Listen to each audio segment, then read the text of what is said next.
Mengenai Cak Nun, kita prihatin ya, mudah-mudahan dan insya Allah mudah-mudahan saya bisa nanti menengok beliau. Ya.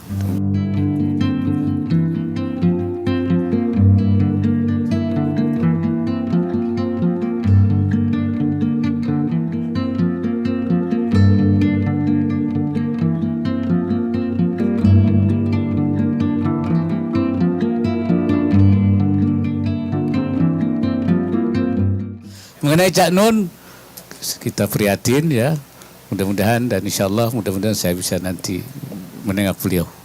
Ya, mudah-mudahan.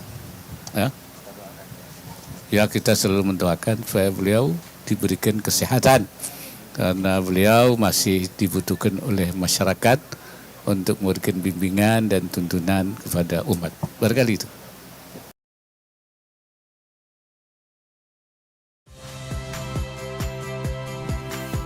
Saya Radi Saputro.